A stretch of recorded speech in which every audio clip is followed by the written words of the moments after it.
አንዳንድ ሰዎች ሲደሰቱም ሆነ ሲከፉ የልባቸውን ሁሉ ሳያስቀሩ አብዝተው ለሰዎች ይናገራሉ። እቅዳቸውንም አምነዋለሁ ለሚሉት ሰው ይተነፍሳሉ። በዚህ ምክንያት በሕይወታቸው በእጅጉ መሰበርን፣ መጸጸትን ያስተናግዳሉ። የሚናገሩትን ሁሉ ባለመምረጣቸው ያልጠበቁትን ዋጋ ይከፍላሉ። ሁለት ጆሮ አንድ ምላስ ለምን እንደተሰጠን ብናስተውል ከስህተት እንድናለን። በሕይወታችንም ለማንም ማካፈል የሌለብን ምስጢሮችን እናውቃለን። በዚህ ቪዲዮ ላይ በዝምታ ውስጥ ያለውን ጥልቅ ኃይል እስከ መጨረሻው እንወያያለን። ቪዲዮውን ላይክ በማድረግ ጀምሩት። ለቻናሉ አዲስ ከሆኑ ሰብስክራይብ በማድረግ ቤተሰብ ይሁኑ። እቅድ አላችሁ? ህልም አላችሁ?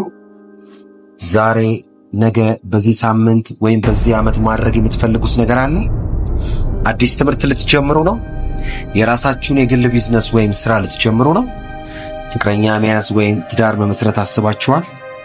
ቤት ወይም መኪና የመግዛት ሐሳብ አላችሁ? ሥራ የመቀየር ሐሳብ አላችሁ? በፍጹም ለሰው እንዳትናገሩ። እንዴትም ማንም እንዲያውቅ አታድርጉ። ለምን? ምክንያቱም የትኛውም የሌላ ሰው ጆሮ የገባ እቅድ ወይም ሐሳብ እውን የመሆን እድሉ በጣም አናሳ ስለሆነ። በ1933 የተደረገ አንድ ጥናት እንዲህ ይላል። ስለ እቅዳቸውና ስለ ፍላጎታቸው ለሰዎች የሚናገሩ ሰዎች የተናገሩትን ነገር የማድረግ ንጻሬያቸው በጣም አናሳ ነው። ስኬታማ ሰው ስኬታማ ልሁን ብሎ ተናግሮ አይደለም ስኬታማ የሚሆነው፣ ይልቅስ ተደብቆ ሰርቶ እንጂ። በሄዱበት ሁሉ አፍን እየከፈቱ የውስጥ ገመናንና እቅድን መዘርገፍ ከሰው ጥቃት በላይ ለሰይጣን ጥቃት ያጋልጣል። ሰይጣን በልባችን የምናስበውን ነገር የማወቅ ስልጣን የለውም። ነገር ግን አውጥተን ከተናገርንበት ዕለት ጀምሮ ሐሳባችን እንዳይሳካና ጥሩ ውጤት እንዳናመጣ ማድረግ ያለበትን ሁሉ ያደርጋል። አዎ፣ ለሰዎች አትናገሩ። ሐሳባችሁ ምንም ያህል ትልቅና አስደማሚ ይሁን፣ እቅዳችሁ ምንም ያህል ፈታኝና የማይቻል የሚመስል ይሁን፣ ተደነቃቅፎ በእንጭጩ እንዲቀር ካልፈለጋችሁ በስተቀር በፍጹም ለሰው አትናገሩ። ምናልባት የምትናገሩት ሰዎች ያግዙኛል ወይም ያበረታቱኛል ብላችሁ ይሆናል። ነገር ግን አብዛኛው ሰው ከሚያበረታታችሁና ከሚደግፋችሁ ሐሳባችሁን ቢያጣጥልባችሁና ቢያሰናክላችሁ ይመርጣል። ጓደኛችሁ ይሁን፣ ዘመዳችሁ ይሁን፣ የሕይወት አጋራችሁም ይሁን ለውጣችሁን ቢፈልግም እንድትበልጡት ግን እንደማይፈልግ ጠንቅቃችሁ ማወቅ አለባችሁ። ስለዚህ ቃላት እየመረጠም ቢሆን ያሰባችሁትን እንዳታደርጉ ወይም ማድረግ እንደማትችሉ የሚያመለክቱ በጣም ብዙ ተጨባጭ ማስረጃዎችን ይሰጧችኋል። የእውነት በሕይወታችሁ ለውጥ ማምጣት የምትፈልጉ ከሆነ፣ የምር ስኬታማ መሆን የምትፈልጉ ከሆነ፣ ከልባችሁ አንድ እርምጃ ወደፊት መራመድ የምትፈልጉ ከሆነ ስለ የትኛውም እርምጃችሁ ለማንም ትንፍሽ እንዳትሉ። ማንም ፊት አፋችሁን አትክፈቱ።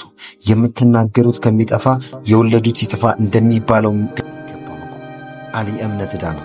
ተናግራችሁ ብትቀሩ አንድም በወረኝነት የሰዎች መጠቃቀሚያ ትሆናላችሁ፣ ሁለትም ራሳችሁን ለማመን በጣም ትቸገራላችሁ።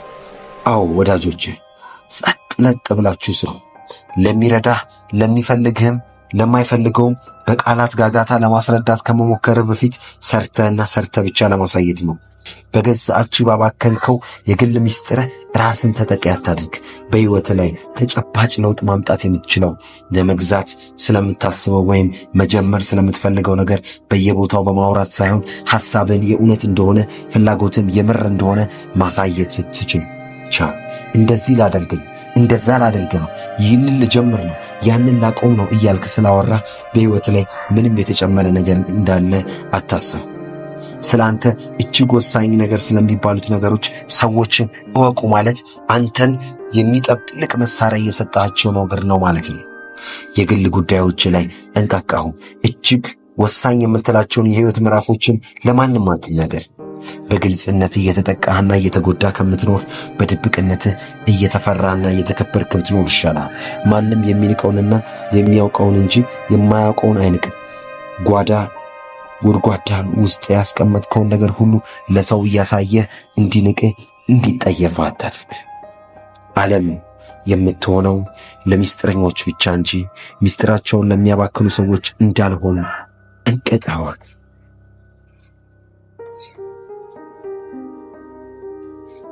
አዎ ለማንም አትናገሩ። ጸጸት አሁን ሳይሆን በኋላ የሚሰማችሁ ስሜት ነው። ቁጭት ዛሬ ሳይሆን ነገ የሚመጣባችሁ ስሜት ነው። ለእያንዳንዱ ዛሬ ላደረጋችሁትና ለተናገራችሁት ሁሉ ክፍያውን በኋላና ነገ ትከፍሉታላችሁ። እስከ ዛሬ የተማራችሁትን እስካሁን ጊዜ ሰጥታችሁ የተከታተላችሁትንና የተጎዳችሁበትን ነገር ራሳችሁን እንድትገዙና በጥበብ እንድትጓዙ ካላደረጋችሁ ጥቅሙ ምንድን ነው? ዕውቀት የሚወራ ብቻ አይደለም፣ ጥበብ የምናስረዳው ብቻ አይደለም። በሕይወታችን ውስጥ የማይገለጥ የትኛውን ነገር እውነት ሊሆን አይችልም። ስትናደዱ የመጣላችሁን ሁሉ ትናገራላችሁ። በኋላም ስትረጋጉ ቁጭትና ጸጸት መቆሚያ መቀመጫ ያሳጣችኋል። በጣም ደስ ሲላችሁ ከአቅማችሁ በላይ የሆነ ነገር ቃል ትገባላችሁ። ከጊዜ በኋላ የቃላችሁ ክብደትን ስትመለከቱ በጭንቀት ልትፈነዱ ትደርሳላችሁ። ስሜት የሚነዳችሁ ከሆነ ምንም አይነት ነው የምታስቡበት ወደፊት እንደማይኖራችሁ አውቁ። በሰከንዳት ውስጥ በምታወጧት ጥቂት ቃላት ሁሉም ነገራችሁ በአንዴ ሊበላሽ ይችላል። በገዛ እጅ ባባከንከው የግል ሚስጥርህ ራስን ተጠቂ አታድርግ። በሕይወት ላይ ተጨባጭ ለውጥ ማምጣት የምትችለው ለመግዛት ስለምታስበው ወይም መጀመር ስለምትፈልገው ነገር በየቦታው በማውራት ሳይሆን ሐሳብን የእውነት እንደሆነ ፍላጎትም የምር እንደሆነ ማሳየት ስትችል ብቻ ነው። እንደዚህ ላደርግ ነው፣ እንደዛ ላደርግ ነው፣ ይህንን ልጀምር ነው፣ ያንን ላቆም ነው እያልክ ስላወራ በሕይወት ላይ ምንም የተጨመረ ነገር እንዳለ አታስብ። ስለ አንተ እጅግ ወሳኝ ነገር ስለሚባሉት ነገሮች ሰዎችን እወቁ ማለት አንተን የሚያጠቁበትን ትልቅ መሳሪያ እየሰጣቸው ነገር ነው ማለት ነው። የግል ጉዳዮች ላይ ጠንቃቃሁ። እጅግ ወሳኝ የምትላቸውን የሕይወት ምዕራፎችን ለማንም አትናገር። በግልጽነት እየተጠቃህና እየተጎዳ ከምትኖር በድብቅነትህ እየተፈራና እየተከበርክ ብትኖር ይሻላል። ማንም የሚንቀውንና የሚያውቀውን እንጂ የማያውቀውን አይንቅም። ጎድጓዳ ውስጥ ያስቀመጥከውን ነገር ሁሉ ለሰው እያሳየህ እንዲንቅህ እንዲጠየፋ አታድርግ። ዓለም የምትሆነው ለሚስጥረኞች ብቻ እንጂ ሚስጥራቸውን ለሚያባክኑ ሰዎች እንዳልሆን ጠንቅቀዋ። ውድ የቻናል 5 ሚስጥሮች በጥልቀት እንመለከታለን። ለዚህ የቁም ነገር ቻናል አዲስ ከሆናችሁ ሰብስክራይብ፣ ላይክ፣ ሼር በማድረግ ጀምሩት። ለቁም ነገር እንደመጣ ሰው ቪዲዮውን እስከ መጨረሻ ድረስ ተመልከቱት። ካልጨረሳችሁት ባትጀምሩት ይመረጣል። ምንም ያህል ቅርበት ከሰዎች ጋር ቢኖረን ለማንም ማጋራት የሌለብን እነዚህን 6 ነገሮች አንድ በአንድ እንመለከታቸዋለን። ከዛም ከማየት ባለፈ በሕይወታችን ተገብራቸዋለን። ካላስፈላጊ ቁስለትና የልብ ስብራት ራሳችንን እንጠብቃለን። በተለይ 4ኛውና 5ኛው መራራ ቢሆንም በጣም ይጠቅማቸዋል። እስከ መጨረሻው ተመልከቱት። 1ኛ የስኬትህ ሚስጥር። ይህ ማለት ለሰዎች ምቀኛ በመሆን ወይም በክፋት ሰዎች አንተ የደረስክበት እንዳይደርሱ ከማሰብ ሳይሆን እኛ ስለ ራሳችን የስኬት ሚስጥር ለሰዎች ብንናገርና ብናሳይ ይህ እኛ የደረስንበት የስኬት ሚስጥር ለሌሎች ላይ ሰራ ይችላል። በዚህ ውስጥ ደግሞ ሰዎች የኛን ስኬት ሚስጥር ሞክረው ባይሳካላቸው ድንገት ለኛ ያላቸው አመኔታ ልናጣው እንችላለን። እንደውም በክፋት የሆነ ነገር እንደደበቅናቸው በማሰብ ጠላትም ሊያደርጉን ይችላሉ። ስለዚህ ነው የስኬትን ሚስጥር ለማንም አታጋራ ያልኩ። 2ኛ የገጠመን ችግር ለማንም አታጋራ። የገጠመንን ችግር ማካፈል ምናልባትም ነገሮች እንዲቀሉን፣ ሸክማችን እንዲቀልል ሊያደርግ ይችላል። እንዳሰብነውም ለሰውም ችግር ስናካፍላቸው ሊረዱን፣ ሊያግዙን በእኛ ቦታ ራሳቸውን አድርገው ሊረዱን የሚፈቅዱ ሰዎች ልናገኝ እንችላለን። ምንም እንኳን ሊረዱን ቢችሉና ቢሞክሩ እንኳን ከእርዳታቸው ጀርባ ምን እንዳለ ማሰብ ግን ተገቢ ነው። ምክንያቱም በዚህ ሰጥቶ መቀበል በሆነች ዓለም ላይ ከተሰጠን ጀርባ ምን እንዳለ ማሰብ ምንም ጥያቄ የለውም። ይህን እንኳን በቀላሉ ብናልፈው፣ አንዳንዶች ደግሞ የእኛን መቸገርና ጭንቀታችንን፣ ገመናችንን ለነርሱ መናገራችን እንዲያላቸው እንኳን እንደሌላቸው ሲሆኑብን ሊረዱን ሲችሉ እንዳልቻሉ የሚያስመስሉት ነገር ሊፈጠር ይችላል። ያም ደግሞ ልባችንን ያቆስለዋል። ከንፈር እየመጠጡ ሲያላግጡብንም ውስጣችን ይጎዳል። አንዳንዶች የእኛን መቸገርና ማጣት፣ እርዳታ መፈለጋችን የነሱ መጠቀሚያ ሊያደርጉትም ይችላሉ። በእናንተ ክፍተት የራሳቸው መጠቀሚያ ወይም ጥቅም ማግኛም ያደርጓቸዋል።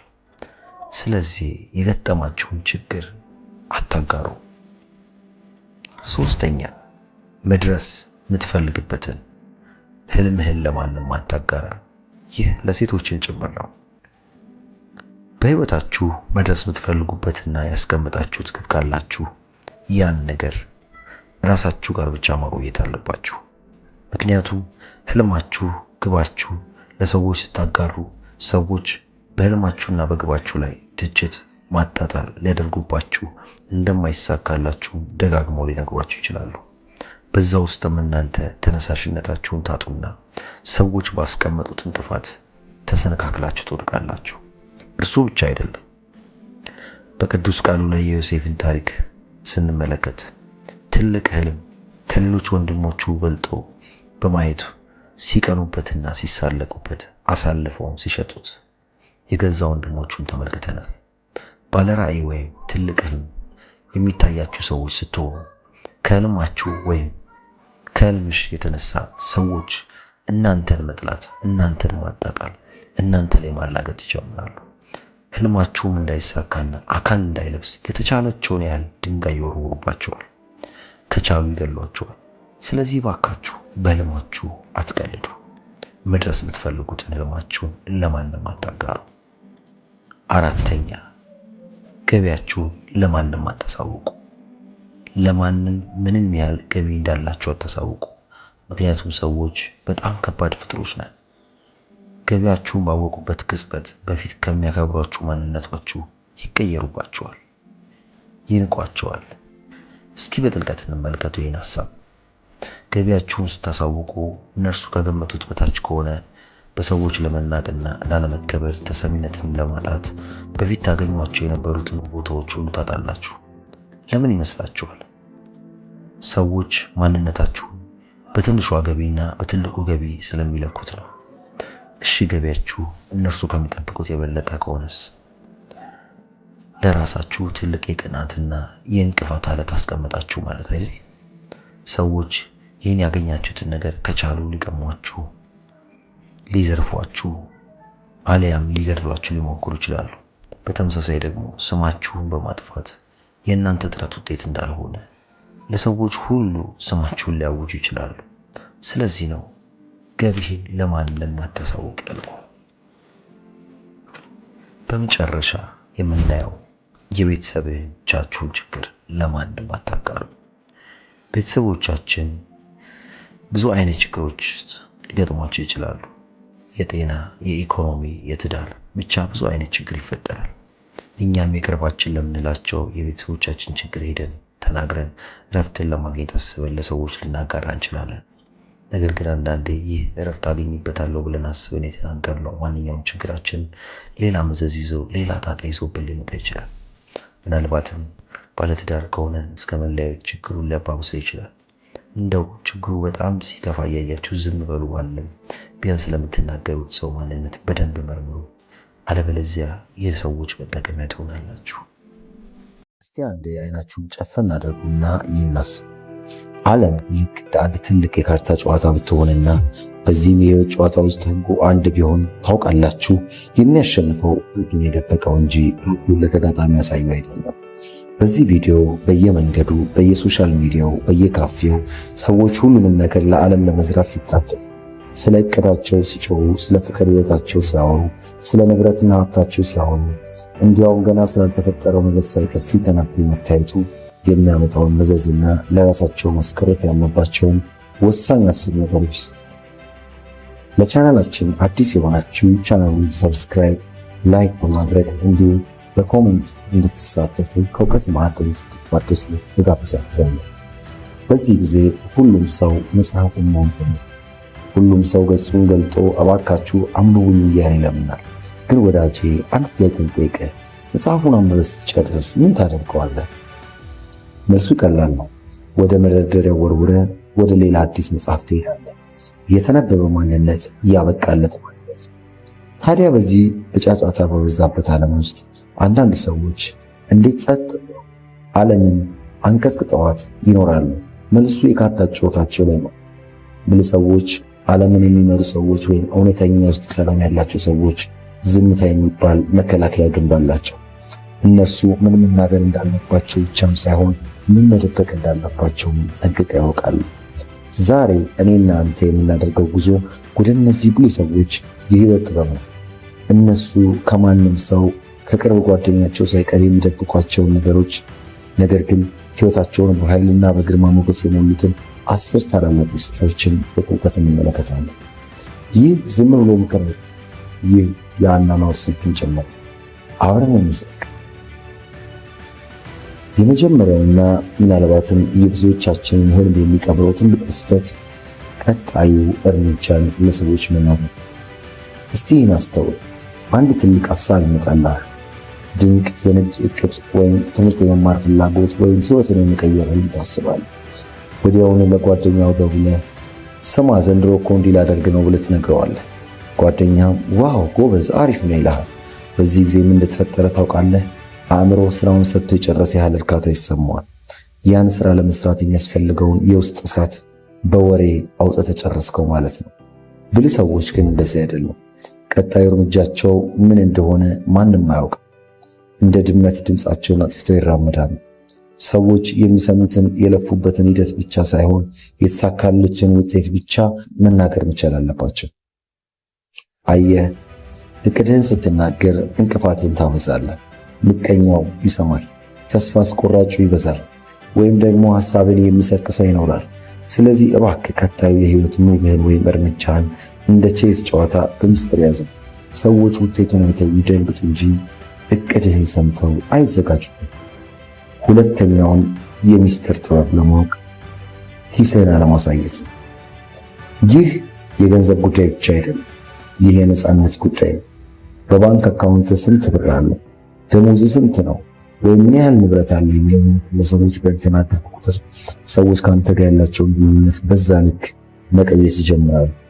ብዙ ብር ካለ ወዳጅ መስለው የሚጠጉ ጥገኛ ተባዮች ይበዛሉ። ብር ከሌለ ደግሞ የአንተን ማንነት በኪስ ልክ ሰፍተው የሚነቁ ሰዎች ይመጣሉ። ብልህ ሰው የገንዘብ መጠኑ እንቆቅልሽ ያደርገዋል። ሲያዩት የሞላለት ይመስላል፣ ሲቀርቡት ግን እርግጠኛ መሆን አይችሉም። ይህ አሻሚነት ክብር ይሰጣል። ሰዎች አንተን ስለ ማንነትህ እንጂ ስለ ገንዘብ ብለው እንዳይቀርቡ ያደርጋል። የአንተ የገንዘብ አቅም ጸጥታ ይወዳል፣ ድህነትም ጸጥታ ይወዳል። የትኛውም ደረጃ ላይ ሆን የኪስ ቁልፍ የአንተና የአንተ ብቻ መሆን አለበት። ሶስተኛና እጅግ በጣም ወሳኙ ነገር የቤተሰብ ሚስጥር ነው። አስተውለህ ከሆነ አንዳንድ ሰዎች ከትዳር አጋራቸው ጋር ሲጣሉ ወይም ሲጋጩ፣ ከወንድሞቻቸው ጋር ሲጋጩ ስልካቸውን አንስተው ለጓደኞቻቸው ይናገራሉ። ሚስቴ እኮ እንዲያደረገች ወይም ባሌ እኮ እንዲበደለኝ ይላሉ። ይህ ትልቅ የዋህነት ነው። ዛሬ የሚታማው ወንድም ነገ ታርቃ አብረው ትበላለህ። ነገር ግን የነገርከው ሰው ያንተን ወንድም ወይም ያንቺን ባል ለዘላለም በዛ በነገርሽው ጥቁር መነጽር ልክ ነው የሚያየው። የቤትህን ክብር በገዛ አፍህ አትግፋው። ብልህ ሰው የቤቱን ግድግዳ ወፍራም ነው። ጩኸቱ ከቤት አይወጣም፣ ደስታው ማዘኑም ከቤቱ ግድግዳ ውስጥ ይቀራል። ቤተሰብ ማለት ምሽግ ነው። የምሽግን ቅጥር እንዴት አሳልፈህ ለጠላት ትሰጣለህ? ሰዎች ስለ ቤተሰብ ሲያስቡ አንድነትና ፍቅር ብቻ ይታያቸው። ችግሩን በርህን ዘግተህ ፍታው። ይህ ትልቅ የብስለት ምልክት ነው። አራተኛው ነጥብ የበጎነት ስራህን ደብቅ የሚለው ነው።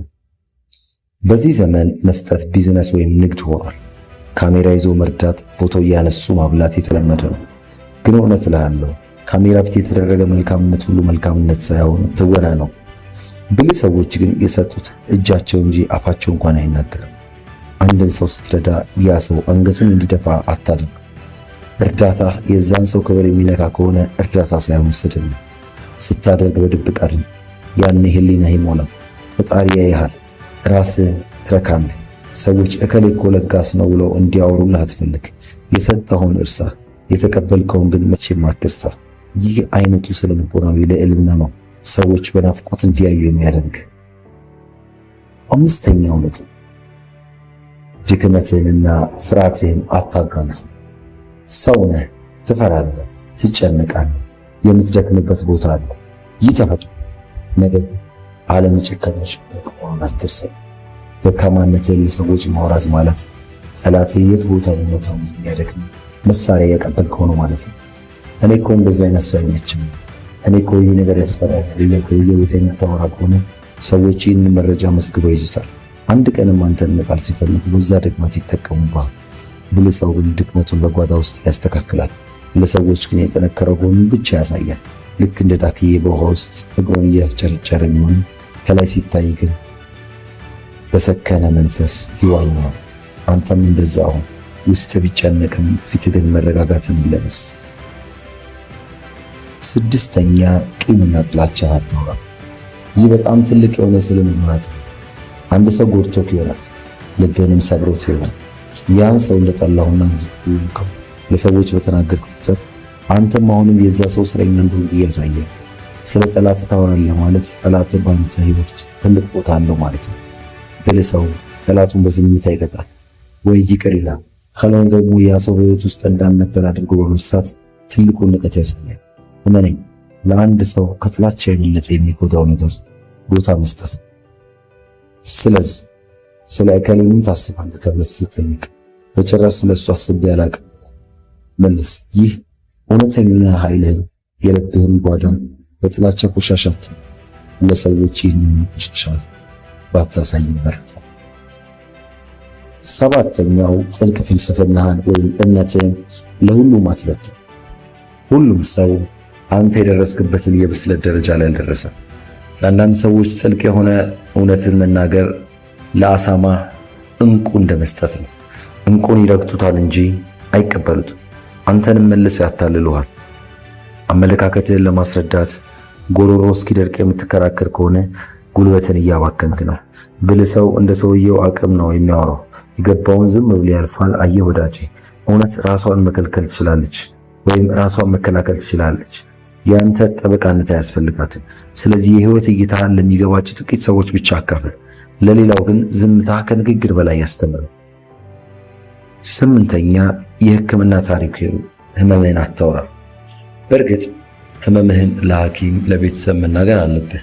ነገር ግን ለምታገኘው ሰው ሁሉ ወገቤን አመመኝ፣ ሆዴን እንዲያደረገኝ፣ መድኃኒት እየዋጥኩ ነው እያልክ የምትናገር ከሆነ ሰዎች በአዘኔታ አይን ማየት ይጀምራሉ።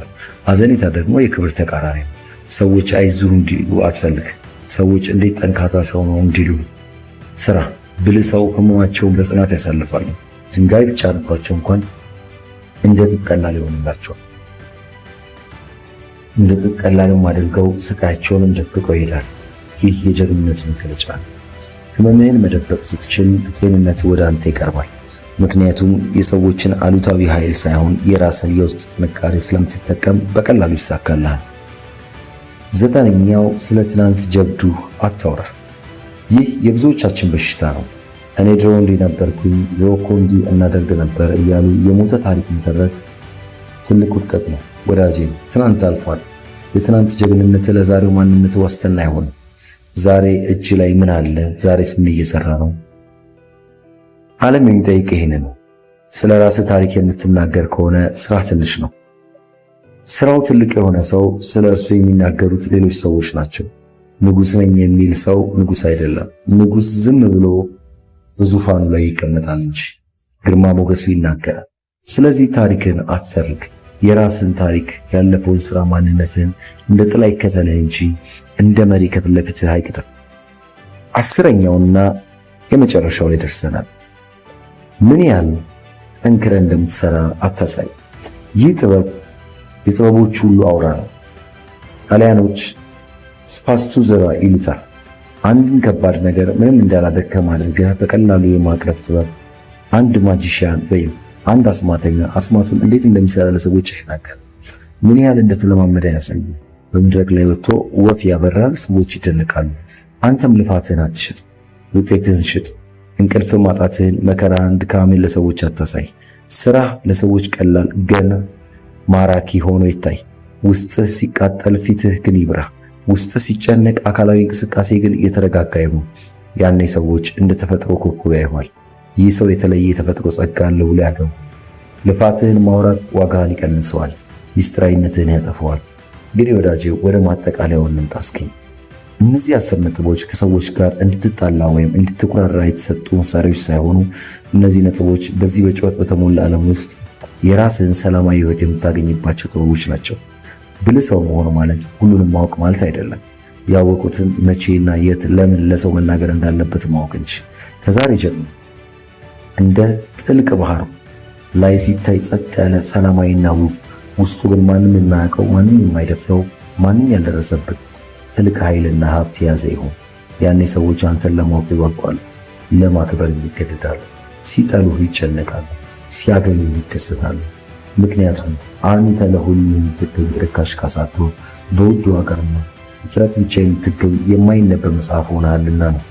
በሕይወት ላይ አዲስ ምዕራፍ፣ አዲስ ብስለትና አዲስ ክብር ከዛሬ ጀምሮ እንደምትወስድ ሙሉ ተስፋ አለኝ። ይህን ጥበብ ለሚያስፈልገው ሰው ቪዲዮውን በማጋራት ልትቀይረው ለምትፈልገው ለራስ ሰው አጋራው። ለራስ ያለህም ክብር ሲጨምር ዓለም ለአንተ ያላት ክብር ይጨምራል። ይህ ኢንስፓየርድ ጄኔሬሽን ነው። ትውልድን በተሻለ እውቀት፣ በተሻለ ጥበብና በተሻለ ማንነት ለመገንባት እንተጋለን። አብራችሁኝ ስለቆያችሁ ከልብ አመሰግናለሁ። በሌላ ድንቅ ቪዲዮ እስክንገናኝ ድረስ ነገሩን አላንዘዛባችሁ።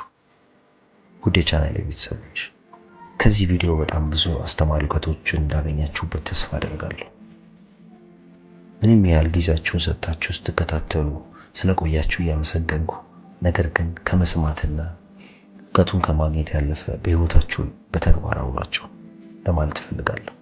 ለዚህ የለውጥ ቻናል አዲስ ከሆኑ ሰብስክራይብ፣ ላይክ፣ ሼር በማድረግ ቤተሰብ ከተማማርናቸው አምስቱ ለማንም ማጋራት ከሌለብን ነገሮች ውስጥ የተሰማችሁንና ሞር ውስጣችሁን የያዘውን በእውነት ይህን ነገር አስተምሮኛል የምትሉትን በኮሜንት ሴክሽን ላይ አስቀምጡልኝ። የእናንተው ምርጥ ቻናል ኢንስፓየርድ ጄኔሬሽን ነው። ብልህ ሰው እነዚህን 10 ነገሮች ስለ ራሱ ይደብቃል።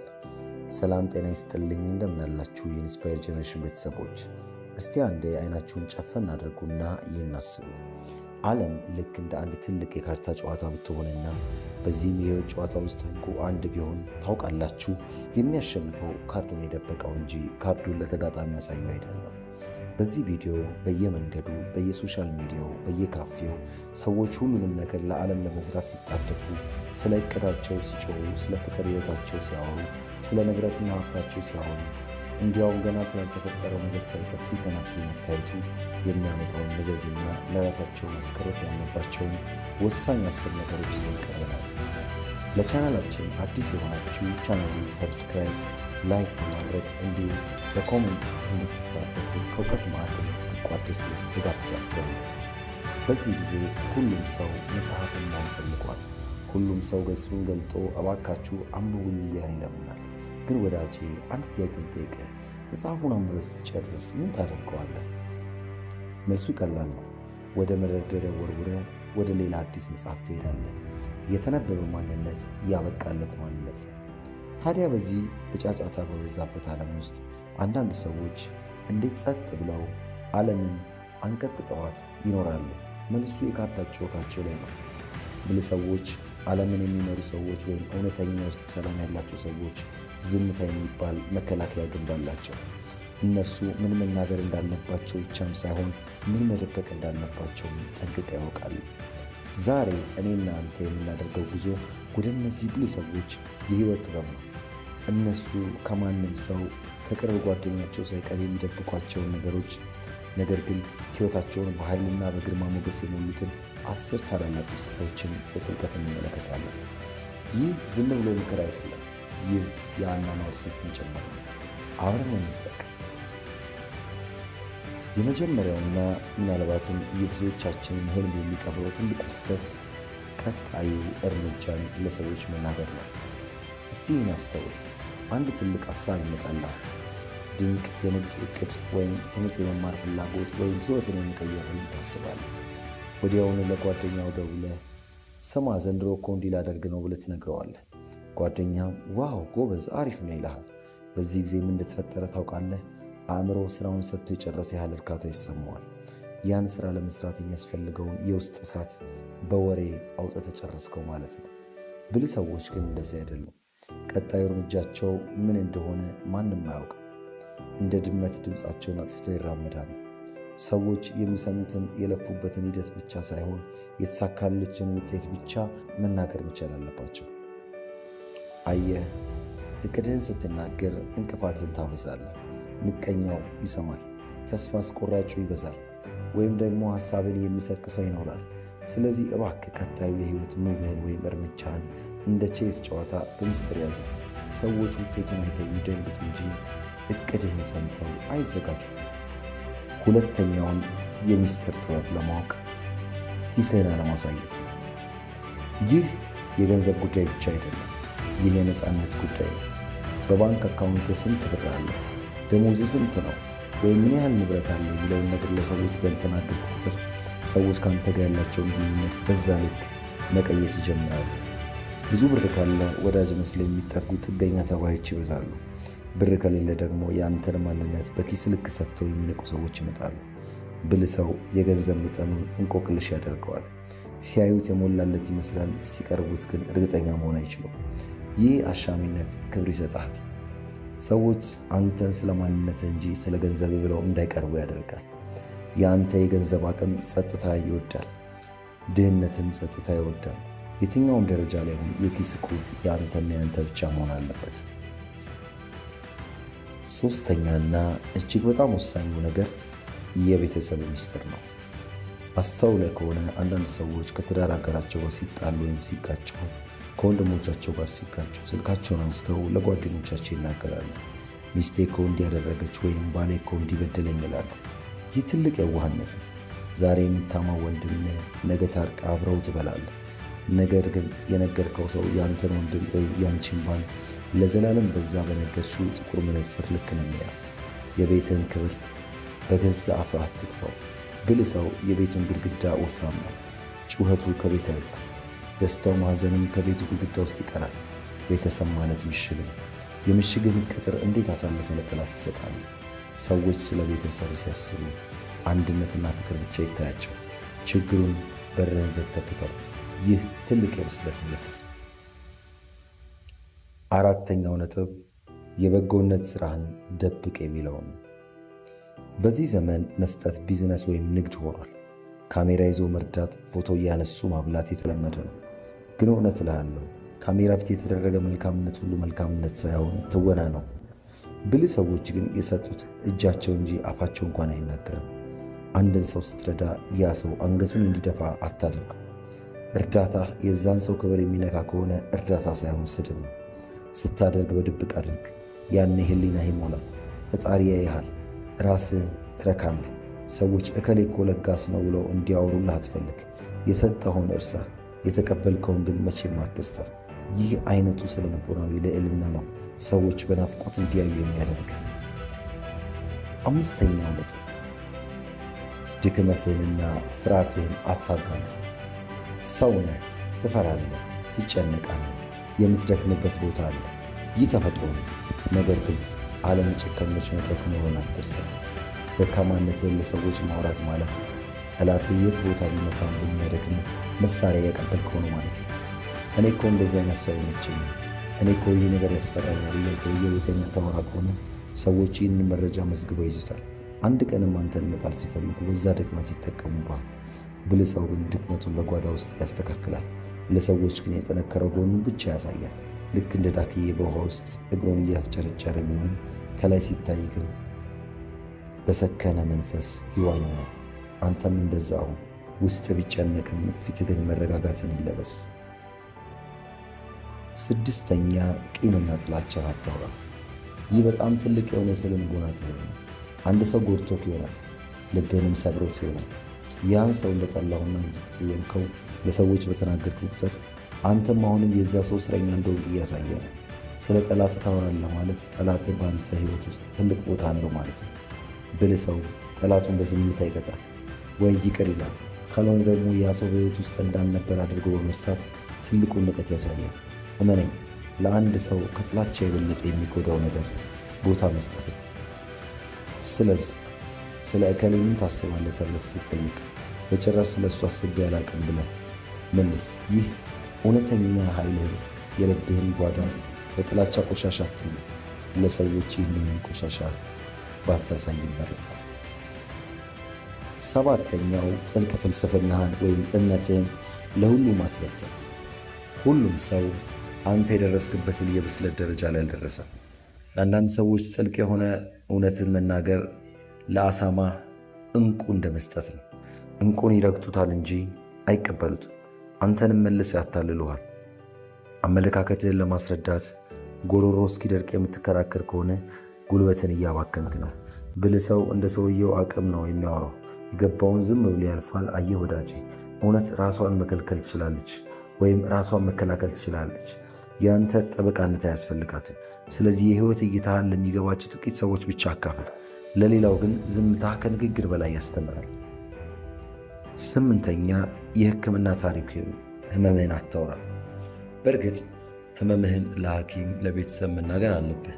ነገር ግን ለምታገኘው ሰው ሁሉ ወገቤን አመመኝ፣ ሆዴን እንዲያደረገኝ፣ መድኃኒት እየዋጥኩ ነው እያልክ የምትናገር ከሆነ ሰዎች በአዘኔታ አይን ማየት ይጀምራሉ። አዘኔታ ደግሞ የክብር ተቃራኒ ነው። ሰዎች አይዞህ እንዲሉ አትፈልግ። ሰዎች እንዴት ጠንካራ ሰው ነው እንዲሉ ስራ። ብልህ ሰው ህመማቸውን በጽናት ያሳልፋሉ።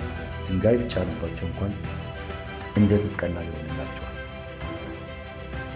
እንደ ጥጥ ቀላልም አድርገው ስቃያቸውንም ደብቀው ይሄዳል። ይህ የጀግንነት መገለጫ ነው። ህመምህን መደበቅ ስትችል ጤንነት ወደ አንተ ይቀርባል። ምክንያቱም የሰዎችን አሉታዊ ኃይል ሳይሆን የራስን የውስጥ ጥንካሬ ስለምትጠቀም በቀላሉ ይሳካልሃል። 9ኛው ስለ ትናንት ጀብዱ አታውራ። ይህ የብዙዎቻችን በሽታ ነው። እኔ ድሮ እንዲህ ነበርኩኝ፣ ድሮ እኮ እንዲህ እናደርግ ነበር እያሉ የሞተ ታሪክ መተረክ ትልቅ ውድቀት ነው። ወዳጄ ትናንት አልፏል። የትናንት ጀግንነት ለዛሬው ማንነት ዋስትና አይሆንም። ዛሬ እጅ ላይ ምን አለ? ዛሬስ ምን እየሰራ ነው? ዓለም የሚጠይቅ ይህንን። ስለ ራስህ ታሪክ የምትናገር ከሆነ ስራ ትንሽ ነው። ስራው ትልቅ የሆነ ሰው ስለ እርሱ የሚናገሩት ሌሎች ሰዎች ናቸው። ንጉሥ ነኝ የሚል ሰው ንጉሥ አይደለም። ንጉሥ ዝም ብሎ በዙፋኑ ላይ ይቀመጣል እንጂ ግርማ ሞገሱ ይናገራል። ስለዚህ ታሪክን አትተርክ። የራስን ታሪክ፣ ያለፈውን ሥራ፣ ማንነትን እንደ ጥላ ይከተልህ እንጂ እንደ መሪ ከፊት ለፊትህ አይቅደም። 10ኛውና የመጨረሻው ላይ ደርሰናል። ምን ያህል ጠንክረህ እንደምትሠራ አታሳይ። ይህ ጥበብ የጥበቦች ሁሉ አውራ ነው። ጣሊያኖች ስፓስቱዘራ ይሉታል። አንድን ከባድ ነገር ምንም እንዳላደከም አድርገህ በቀላሉ የማቅረብ ጥበብ። አንድ ማጂሽያን ወይም አንድ አስማተኛ አስማቱን እንዴት እንደሚሰራ ለሰዎች አይናገርም። ምን ያህል እንደተለማመደ ያሳዩ። በመድረክ ላይ ወጥቶ ወፍ ያበራል፣ ሰዎች ይደነቃሉ። አንተም ልፋትህን አትሽጥ፣ ውጤትህን ሽጥ። እንቅልፍ ማጣትህን፣ መከራህን፣ ድካምህን ለሰዎች አታሳይ። ስራህ ለሰዎች ቀላል ገና ማራኪ ሆኖ ይታይ። ውስጥህ ሲቃጠል ፊትህ ግን ይብራ። ውስጥህ ሲጨነቅ አካላዊ እንቅስቃሴ ግን የተረጋጋ ይሁን። ያኔ ሰዎች እንደ ተፈጥሮ ኮከብ ያዩሃል። ይህ ሰው የተለየ የተፈጥሮ ጸጋ አለው ብሎ ያከብረዋል። ልፋትህን ማውራት ዋጋህን ይቀንሰዋል፣ ሚስጥራዊነትህን ያጠፈዋል። እንግዲህ ወዳጄ ወደ ማጠቃለያው እንምጣ እስኪ። እነዚህ 10 ነጥቦች ከሰዎች ጋር እንድትጣላ ወይም እንድትኩራራ የተሰጡ መሳሪያዎች ሳይሆኑ እነዚህ ነጥቦች በዚህ በጩኸት በተሞላ ዓለም ውስጥ የራስህን ሰላማዊ ሕይወት የምታገኝባቸው ጥበቦች ናቸው። ብልህ ሰው መሆኑ ማለት ሁሉንም ማወቅ ማለት አይደለም። ያወቁትን መቼና የት ለምን ለሰው መናገር እንዳለበት ማወቅ እንጂ። ከዛሬ ጀምሮ እንደ ጥልቅ ባህር ነው። ላይ ሲታይ ጸጥ ያለ ሰላማዊና ውብ፣ ውስጡ ግን ማንም የማያውቀው ማንም የማይደፍረው ማንም ያልደረሰበት ጥልቅ ኃይልና ሀብት የያዘ ይሁን። ያኔ ሰዎች አንተን ለማወቅ ይበቋሉ፣ ለማክበር ይገደዳሉ፣ ሲጠሉ ይጨነቃሉ፣ ሲያገኙ ይደሰታሉ። ምክንያቱም አንተ ለሁሉም የምትገኝ ርካሽ ካሳቶ በውድ ዋጋና እጥረት ብቻ የምትገኝ የማይነበብ መጽሐፍ ሆነሃልና ነው። በሕይወት ላይ አዲስ ምዕራፍ፣ አዲስ ብስለትና አዲስ ክብር ከዛሬ ጀምሮ እንደምትወስድ ሙሉ ተስፋ አለኝ። ይህን ጥበብ ለሚያስፈልገው ሰው ቪዲዮውን በማጋራት ልትቀይረው ለምትፈልገው ለራስ ሰው አጋራው። ለራስ ያለህም ክብር ሲጨምር ዓለም ለአንተ ያላት ክብር ይጨምራል። ይህ ኢንስፓየርድ ጄኔሬሽን ነው። ትውልድን በተሻለ እውቀት፣ በተሻለ ጥበብና በተሻለ ማንነት ለመገንባት እንተጋለን። አብራችሁኝ ስለቆያችሁ ከልብ አመሰግናለሁ። በሌላ ድንቅ ቪዲዮ እስክንገናኝ ድረስ ሰላም ቆዩልኝ።